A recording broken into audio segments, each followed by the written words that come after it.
Max, thank you so much for being here today. Appreciate it. Inviting me. We're in this, we being all of us, and the country as a whole, is in this weird spot where we don't really know much about the economy because we decided to stop doing statistics for a month and a half and take some vacation. But Affirm, the company you run, does or should have a pretty good insight into the state of the consumer right now. So tell me, what is the state right now of the American consumer? So first of all, an important disclaimer. Affirm consumer is a very large group now. So it's 24 million people who transacted last quarter alone, and tens of millions of people who have transacted over the last couple of years who are still paying us back the loans that they took out. And so we have a great insight into what they're doing in terms of their shopping demand and their capacity and willingness to pay us back. The reason the disclaimer is in order is we are unique among lenders. We don't charge late fees, we don't allow revolving, we have a fairly rigid view of if you're delinquent, you can't use the product again. So it's a very sort of, you behave like an adult and we'll treat you like one, and if you can't play by the rules, we're not interested in transacting with you, which has a little bit of polarizing, from my point of view, a positive selection bias, where people who think that's a great thing, I want to live in the world where I have total transparency into my personal indebtedness, and I know when I'm gonna stop paying my bills for whatever thing that I bought. I love that. And people who are like, I hate it, I want to put it all into a bucket and revolve on it and pay forever, lots of interest and late fees are awesome, which is not I don't think anyone wants that. I think they're forced into that. There are many people who sort of say, this will never happen to me, and the convenience of just dropping a plastic and seeing what happens afterwards is actually quite nice, which, I'm not here to tell people how to live their lives. I obviously think the former is a better way, but the consumer that is in the former self-selected category of this more disciplined approach to personal finance, they're doing great. They are paying their bills. So our last quarter, we printed basically the same delinquency rate as we had the one before and the one before and the one before.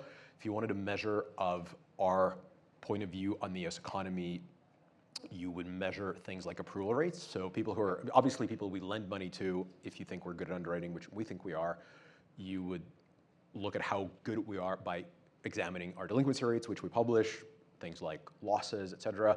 All of those stayed completely stable to the prior quarters and to all the sort of forecasts that we publish. If you wanted to ask, like, sure, those are the people you let in. How about the ones you've asked not to come? That would be implicit in the approval rate. If you look at our approval rate, it's basically the same. So even when, say, and granted it was for a fairly short period of time, but even like when SNAP benefits ran out and stuff during the shutdown, you didn't have a lower approval rate because you had more influx of people coming in and trying to use it? We did not, but one interesting thing from the Affirm Economics Bureau, which I made that up on the spot, but like we do look at all the macro elements we possibly can get our hands on. We do know enough about our borrowers to know whether they work for the government or not. And so, of course, the very first thing I did after a week of shutdown, like, all right, this thing isn't ending anytime, obviously, soon. What's going to happen to our repayment streams? And so we sampled that group of users every day. We saw no deterioration of ability or willingness to pay. So their ability to pay the loans that they have from us back did not deteriorate at all. What did change is that group was not a lot, but just enough less interested in shopping. So they applied for Affirm transactions less frequently. Not a ton, like they didn't fall off a cliff, but they were clearly holding back. Were there certain things that, obviously I assume they were still buying food, were there certain things that, were there categories of things that dropped off more than others that you might know? Not enough to make it interesting, sort of across the board. And Affirm is useful in, like, the best shorthand of describing what Affirm is, it's the best way to pay for things when it matters. Like if you're considering a purchase and it's expensive or it's like just uncomfortable and you want a total transparency and no late fees and all this sort of goodness that we stand for, we are the best tool. Like by and large, you will not find a better deal anywhere. And so a lot of these people, I think, whatever they were contemplating in the world of couches or bicycles or prams for their kids, whatever it is, like, I'm gonna wait until I know when this thing is over. And interestingly enough, from what again, this is like 20 basis points, it's kind of a range of change. I think they all came back shortly after the shutdown ended. So this is not a permanent damage to the economy. And I actually talked to somebody who's a professional economist and said, I think I'm seeing this, where they sort of tap the brakes and then they hit the accelerator right out. Like that's always what happens in shutdown. I mean, it's interesting. You talk about, you guys try to get obviously your hands on all the macro data you can get. The shutdown again, I mean, it was the longest ever, but it was still just a short, 5, 6 weeks. Did Does that have any long-term impact on your underwriting abilities? You hear Kevin Hassett and others say we're maybe never going to get some of this data. It's just going to be a black box for October. So majority of our underwriting decisions are very much bottoms up. So we take great pride in underwriting every transaction. So part of why we're able to run the business that we run as successfully as we have been is we underwrite every single transaction fully. It's not, there's no shortcuts, there's no skips. And so we look at everything we can. Your sort of credit data available from your credit bureau, whichever one has the best record of you, but also we'll go as far as to ask you to confirm your income, pull in your bank account data if you're willing to share it with us, so we just get a better and better picture of who you are and how you behave as a financial specimen. And because of that, we actually don't care so much about how the macro world looks. We care very much about how your personal micro world looks right now. You talk about how the Affirm consumer isn't necessarily an avatar for the average American consumer. There's some things you guys haven't done. For example, and tell me if I'm wrong about this, but I'm pretty sure I'm right about this. You don't have a deal. I can't buy my Happy Meal at McDonald's and use Affirm. I can't DoorDash, use Affirm. You can use other BNPLs. I can't use you. Why? So we don't have a integrated relationship with. But that's, I guess, my question. Is that just a commercial thing? You guys haven't worked out a deal, or is there something more philosophical about why you haven't? It's something in between. So we think that it is not our job. In fact, we take great pride in not judging. So someone's luxury is someone else's necessity and vice versa. Like many, many years ago, we had this heated debate where should we be underwriting jewelry? And like, it's luxury, like we want to help lives, jewelry is such a, and nerdy software engineers debating whether jewelry is necessary indicates that none of them have ever proposed to their girlfriends or boyfriends yet, because it very quickly becomes a necessity. And so that was silly back then. But fast forward to a conversation around like, well, somebody wants to buy $1,000 worth of nylon rope. Like, that seems like a really unnecessary luxury unless you're a climber, in which it's like an absolute necessity because it will save your life. So pretty quickly after the nylon rope debate, I said, like, we'll never debate. It could also help you end your life, but go on. That is very dark. Oh, no. Oh, God. Yeah. I was thinking more as a climber. Go on. Keep going. Good nylon rope does not rip, I understand. But I'm not a climber, and I find nylon rope to be... Your next conversation about this will be more interesting internally. Yeah. Anyway, but the best we can do in terms of deciding where we are willing to pass judgment, one of the obvious things that you can say, look, if the size of the transaction is relatively speaking really, really low, and you still need to split it up into 4 installments or 6 installments, something is going wrong. Like, we may believe that this is a perfectly repayable thing for you, but we don't understand what motivates you. And so we shouldn't do that until we have a better idea, because then we'll be able to build a better product. So at some point we said, look, paying 6 for a $30 transaction is nonsense. Like, it just does not make sense given the reality of today's American prices. Like, yeah. That said, for a lot of people, it could be the boundary condition between now and the next paycheck. We typically don't lend in the credit strata where a $30 delta is like a really, really important thing, but we definitely are open to the idea of helping everyone we can. But the product should be right. So we built this thing called Pay in 30, where you still pay the same $30, but you push it off by 30 days. That said, all of this is a little bit academic. Affirm stands for, I need to plan my couch, my bicycle. So these are not $30 transactions. They're more like $300 transactions. And so that's where we end up with a vast, vast, vast majority of our transactions. Therefore, we haven't felt the extreme need to go figure out how to be in the very low AOV. We're very open to it. We have a debit card product that switches mode in real time as you choose to be either pay now or push it off by 30 days or pay over 6 or 12 months or whatever. And that will work in McDonald's. Sure. I'm much more frequently found inside of a coffee shop than a McDonald's, but I use my Affirm card probably 8 times in the last 3 days in various coffee shops. None of those transactions were remotely touching $30 mark, but the flip side is they all settle against my bank account in real time. And so the card serves all those use cases really, really well, and we're quite happy people want to use it at McDonald's. So I asked about the state of the American consumer. The other thing you have insights into or data on is the state of the U.S. merchant. What are you seeing there right now, particularly over the last couple months? And I appreciate that that's from large merchants all the way down to small ones. The short answer will not do the justice of this to the situation. There are absolute winners and losers. And actually, it's not. I'm not breaking any interesting news here. mostly because a lot of these merchants are publicly traded, and you can see even the stock market reactions to their quarterly earnings are like 20% up, 20% down for a bunch of them. And there's almost no rhyme or reason to it, but it's primarily a reaction to growth. And some of the merchants we serve are super growthy. They're like doing really, really well. And some are not doing well at all. And so I think last quarter, from memory, sporting goods and outdoor sales, if I remember correctly, basically were flat year over year. I don't want to drop any names, but names in that domain are not doing well in a stock market. And by the way, they're not doing well, period. On the flip side, general merchandise, like diapers all the way to couches, great. Travel, still strong. Like every quarter now, I've been like, well, this must be the last quarter of 30% plus growth in travel. Not true. Since COVID, people have just gorging themselves in travel and doing just fine. When you guys strike a partnership deal, what's the biggest kind of underrated risk to you in kind of executing on that partnership deal with one of these merchants? We've gotten really good at starting small and growing well. The most important kind of activation energy leap forward a merchant has to take is it's some integration. So you're adding our API, you're settling through a completely new settlement pipeline. We have lots of partnerships, so we'll work with you if you're on Stripe, if you're on Adyen, like all the various backend partnerships we have. But at the limit, you're still adding something to your site or your store or whatever the integration is. You have to believe you're going to have incremental sales. And if we don't nail the first several months of this incrementality, whatever's on the roadmap to do more, it's gonna be like, wait a second, is this working? And so this is now, fortunately, a theoretical problem. Back in the day, we would launch a merchant and be like, the last 5 had 30% pop in sales. This one isn't. What is going on? Is American consumer no longer interested in Affirm, or is this merchant screwing it up, or are we screwing it up for them? We've now, so last quarter, we had 420,000 merchants that transacted with our 24 million consumers.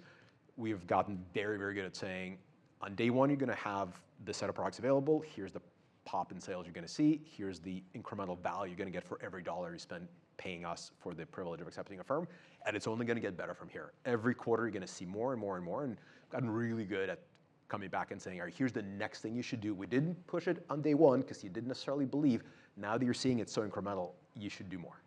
You and I were both in Vegas a couple weeks ago for Money 2020, what stays in Vegas? Sorry. I'm so sorry. We didn't really talk. I saw you walking by, and you were on your way somewhere, and I was on my way, and I thought, oh, look, there's Max. That's how I like to have my Vegas experience. Yeah. Fast and out. There it is. The big takeaway I had, or the big buzzword it seemed, was agentic commerce, right? That seemed to be what everybody was talking about there, which is this idea that we will not shop the way we, will not sit there and say, okay, I want this and this size and this color. I will ask an agent to purchase things for me. What to you, for starters, do you see that as the future, that we are not going to, obviously we always shop differently, but that a lot of our purchasing is going to get done by a bot? So I think it's very dangerous to declare agentic commerce this monolithic thing that's just going to happen. I think in the future, the robots will be in our heads and they'll know exactly what makes us tick and therefore will conduct these purchases for us. But we're pretty far from brain plugs, modulo, some early experiments. And shopping is fairly differentiated. So we have agentic commerce today. It's called Instacart. I tell Instacart, go buy me last week's order. I don't remember what was in it, everything, but I know it had bananas and I need bananas. And so it's great, bananas are gonna show up. And so that's pretty agentic, and it'll be more and more automated. And like the big leap forward in agentic commerce for bananas is gonna be, do not text me asking me if it's okay to buy green bananas because the yellow ones aren't available. Like, no, I don't actually want bananas I need to gnaw at. But if you need to charge me for organic ones, that's okay too. And so agents will just know. I mean, but it goes even beyond that, right? There's some new product at the supermarket. You know what? I think Max would like this. So all of that is like value for money. The equation works today. Like I'm completely okay when I'm a rabid consumer of all kinds of food delivery services, having 2 teenagers, that need to be fed. So whenever there's like a random, like here's a protein bar you might want to try, I'm like, hooray. Like half the time. That's my point, but that's asking you, there's a protein bar you might, do you feel we're going to get to the point where you open your door and there's a box of protein bars because your bot thinks, I kind of know what he and his kids like to eat, and these came out, these are good. They're within his budget? within the sponsorships and advertising programs that merchants are willing to toss in. Like I think very few agentic commerce providers are going to be like, cool, Max has the certain set of tastes, and I have a couple $100s to burn to find out how right I am about his taste. So I think we're within some normal financial limits of that. On the other side of agentic commerce opportunity is this high feature, low SKU thing, which is like the canonical problem is I'm buying a TV. I need an 85-inch TV. I watch Tour de France, but most people watch Super Bowl. And so I need Super Bowl, and I want it not pixelated. And like I really care about quality of video, so HDMI 2 is the only thing that can do. That's about as far as I know. And there's like 55 other features. And I know that I'll go with Sony or Samsung or LG. And talking to a bot is infinitely smarter and better than talking to a salesperson and fill in your favorite big box store, because they don't actually know the difference between HDMI 1.7 and 2.0. Yeah. And that's already here, and it's available right now. Now, do I care if at the very end of this, the bot says, cool, the interview is conducted, I'm going to go buy this TV for you? Like, I may be old enough, or like, I kind of want that button pressed to be mine.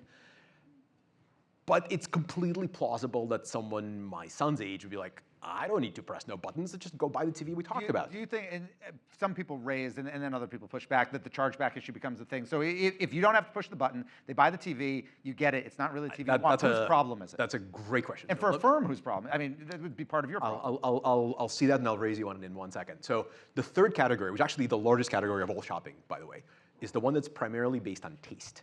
So you have infinite SKUs for all intents and purposes, and the only thing that governs your decision is what do you feel like? So I encourage everybody, so Etsy is fully integrated on ChatGPT right now. You can shop to your heart's content using instant checkout ChatGPT. It's pretty cool. It actually works pretty well. Type in, I want an ironic t-shirt from Etsy. Whatever you think is ironic is not actually ironic in ChatGPT's eyes, and vice versa. And so this is an infinite rabbit hole, like, but I thought it would find me a funny t-shirt. Like, no, it won't, because it does not actually have your taste figured out. So that is the single largest thing, and this is, the ironic t-shirt thing is kind of a silly proxy, but like those of you who look at fashion or shop for fashion, majority of that is this sort of mental calculus of like, that looks beautiful, but on her, not on me, how will it hang off of my figure? Like, oh, like a lot of that is entertainment and taste making and taste forming. We're pretty far in our ability to imbue LLMs with all of that. So that group of shopping decisions, I'm pretty sure like my Instagram ads are safe. Like they're not gonna go anytime soon, because that's how I learn about the stuff that I primarily buy bicycle related things and coffee related things 99% of the time. And I get best ideas from Instagram looking at kind of interesting things floating by. I don't think I'm gonna be all that interested in just buy me a thing for my bike, go agent. Like I really care, like I want that to be my decision. So that's sort of that's a brief overview of agentic shopping as I see it right now. The legal and law compliance, regulation compliance in agentic shopping is a fascinating minefield, which no one has ever trawled just yet. And it's coming, and I'm here for it, and we're working very hard to figure out what it means. No one knows the answer. So chargeback is like the least of your concerns. If you're an Affirm customer and you're borrowing, you must look at a thing called truth of lending disclosure, because if we're charging an APR, or if we're not charging— Well, you're right, I need to know what I'm buying, I assume. You need to know what you're buying, but also you need to know what are you getting, what are you paying for it. So if it's a $1,000 couch and you're gonna pay $60 in interest, the government is pretty clear, you should know that it's $60. And with Affirm, it's only going to be $1,060. It could go down if you prepay, so the interest will come out, obviously, but it cannot go up. If you're late, there's no late fees, there's no compounding, so the schedule is fixed, so it's all upfront priced. Even if it's just as simple as that, you're still required to say, I agree to this loan contract. Can you give your agent the right to say yes to that contract? And I mean, we right now let agents, and I use that as a term, like they can pay our bills, right? And I don't know how many watts I used on my electric bill, but that gets paid automatically every month. I've let my bank as the agent in that case. Exactly, and so there are some legal precedents and some lawsuits that have happened in the past to set those legal precedents. We have seen, in my current knowledge, 0 lawsuits related to my agent screwed me. Of the flavor of the class action lawsuit, our agent got it all wrong, and I didn't mean to buy this couch, and it's now in my house, and the merchant won't take it back because it's saying like no chargebacks, no takesy backsies, is coming. And when it happens, we'll find out a lot about how this works. There have been plenty of legal challenges around all kinds of fun things, including very famously a case of a certain lady in Florida that gambled using her MasterCard only to say, actually, I didn't realize I could lose the money, and MasterCard had to eat it, and now that is why you cannot buy chips in Vegas on your credit card. Yeah, there you go. So you didn't use your Affirm card to buy chips? I did not. Debit Well, card. first of all, we're on Visa, so but Fair. it applies to Visa too. I do not gamble. As a computer scientist and a mathematician, I refuse to gamble. It's against my religion. It's against your religion. A lot of computer scientists have created gambling companies. I'm also completely facetious because earlier you showed the mafia photo. Throw that up. Throw that up for me. Oh God, that was not. No, you cued that for me. No. Put it back up? There it is. Okay, so there's you. There's me gambling. I'm going to ask you the same question I asked Roloff. All the people here, whose post-PayPal life has surprised you the most?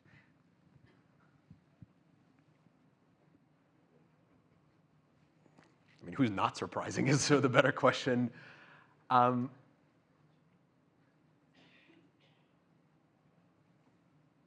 don't know. I feel like vast majority of the people on the screen have done something worth talking about, and it's pretty cool. It's as ridiculous as this photo is, by the way, and it's entirely staged, just so if anybody's. Oh yeah, this wasn't a candid just show. We weren't. Is that what you're saying? It bears saying in today's strange world, and you're like, oh yeah, he's obviously a crazy gambler. That's Ice-T, by the way. Drinks midday and stages his friends in mafioso costumes, because like, why not? But no, so this was entirely staged inside of a place called Cafe Tosca in San Francisco, which is still around. But you can kill it. Thank you. I appreciate that. It's a picture that will not die. The number of people who mail it to me framed saying like, oh my God, I found this amazing photo of you. You should have it. Like, I have it framed 6 times. None are on my wall, and like it's never going to happen. But anyway, it's a really, really cool club to be a part of. Like I take great pride in, independent of any disagreements or extreme alignments on any domain, political, financial, investment, et cetera. Hey, actually, I just want to end with this, and I was going to ask a couple other firm things, but we're running short on time, so I'm curious. You say political. Yeah, we are. Not everybody, but a lot of people in that picture are very loud about their politics in various ways, either literally involved or not, and you're not. But you come from this same group of people. Why not? I don't think it's relevant to what I do for a living, and never has been. I take great pride in knowing exactly where the private and public line exists, and I try to make up for the lack of exposure of my private life by having a sparkling personality in my public life, but no one has to know how I voted. Max, thank you very much. Appreciate the time. Thank you.